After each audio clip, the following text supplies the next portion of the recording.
Yesterday, the presidential party and members of Congress and whatnot, the hoi polloi of Washington for the most part, went up to Washington's National Cathedral for a national prayer event.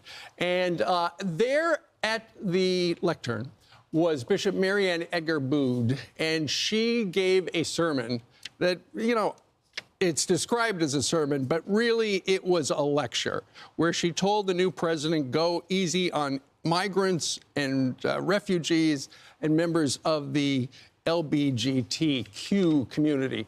If you missed it, it's gotten a lot of support in some quarters and a lot of criticism. Here she is. I ask you to have mercy upon the people in our country who are scared now. There are gay, lesbian, and transgender children in Democratic, Republican, and independent families, some who fear for their lives.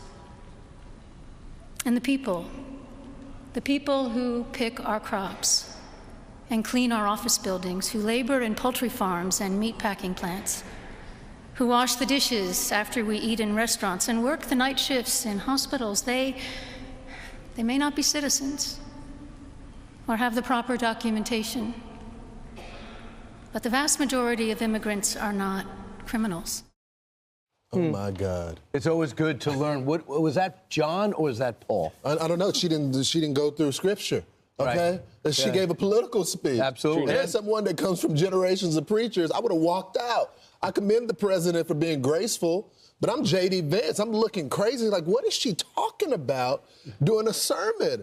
I don't think it was the appropriate time. If you had something to say to the president that may be a little political, if you wanted to talk about the president exercising mercy, then you could have asked for the president for a few minutes of his time and said, Mr. President, this is the issue that I feel.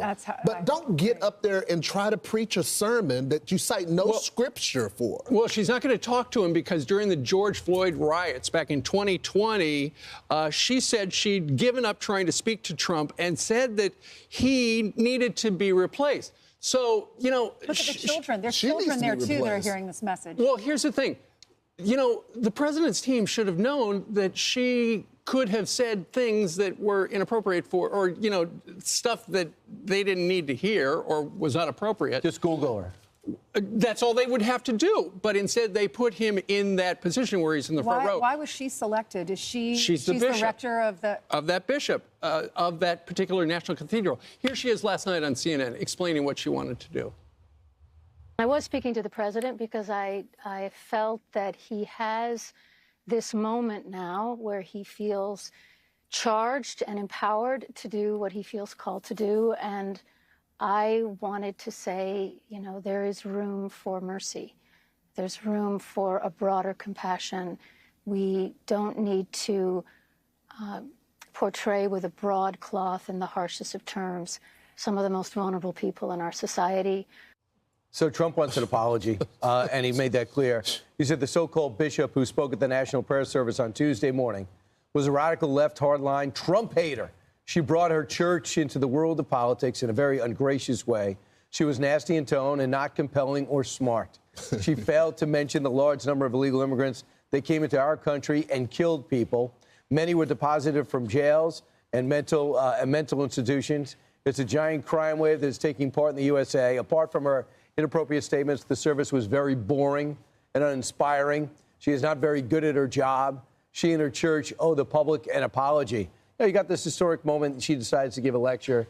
A self-important person who probably had AOC jot some notes down before. You know what? I mean, she has every right to her opinion. We all have an opinion on this issue. Right. But I don't like it when ministers bring politics into the pulpit and try to lecture you. So I agree with you. Maybe pull him aside after the service and say, Mr. President, may I talk to you for a little bit? There's something in my community that bothers me that I need to tell you about. And just have an adult conversation, but do it privately, because now everyone's talking about this. The issue that she's asking for mercy on when it comes to the border, did you go and speak to any of the families that were killed by illegals? How about coming into New York and talk to the cops that had fire shot at them? Did you ask for mercy for the cops? I mean, that's why you don't get involved in this. She could have said, Let's bring the country together. Let's have the spirit of Christ. But she went into some political, radical leftist. Right. I don't know that church. I don't know the structure. But whoever is in command should have a look at this. Well, this is not biblical doctrine that she's speaking from the pulpit. Well, what denomination is this? Is it Episcopal? I think Episcopalian, I think. Here's the thing. If she's going to be the bishop and she's going to lecture the president every time he goes to events like that, maybe it's time for the president and Washington in general to stop going to the National Cathedral. I'm for that too. Listen, not far from the White House is St. Matthew's, where we baptized my son Peter, or go to the Basilica at Catholic University. It's referred to as America's Catholic Church. I doubt that they would ever make anything political. And if you remember, at the inaugural, who gave one of the opening prayers? Cardinal Dolan. Yeah. Was he political? Absolutely not. He was looking to the future. So, Trump just don't go back. Donald Trump said he's non-denominational now, and so go to a non-denominational church. You're not going to get a lecture like that. Well, I'll put it this way: why doesn't he just say, if you don't, get rid of her or change your tone? If the president of the United States decides not to go to the National Cathedral, that would be Titanic news. It would be, and it would really put pressure on her to start doing the whole bishop thing. I don't know what form she filled out and how many interviews she went through, but you realize for her to get that job and do that and to do that mass, how many people had to sign off on it? Yeah. So it wasn't just like, it's not like she's like, what's the structure here? There's a hole in the schedule. I'm filling in for somebody. She's had that job for a while. She absolutely, to your point, Ainsley, she is absolutely protected by the First Amendment. Course. And she can say anything she wants, but just, the Trump team probably should have looked a little into her background.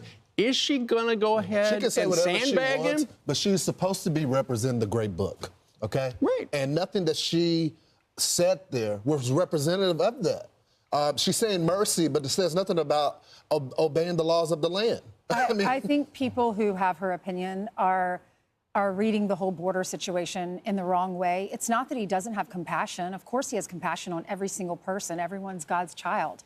It's not about that. It's about taxpayers paying so much for other people. We're pouring into the tax base. That's right. And they're giving that money to people who are not here legally and are not contributing. That's all it is. And the crime, the people that are murdering Blake and Riley, yes, you're right. She should have a conversation with their parents and have mercy on those families. Which just passed.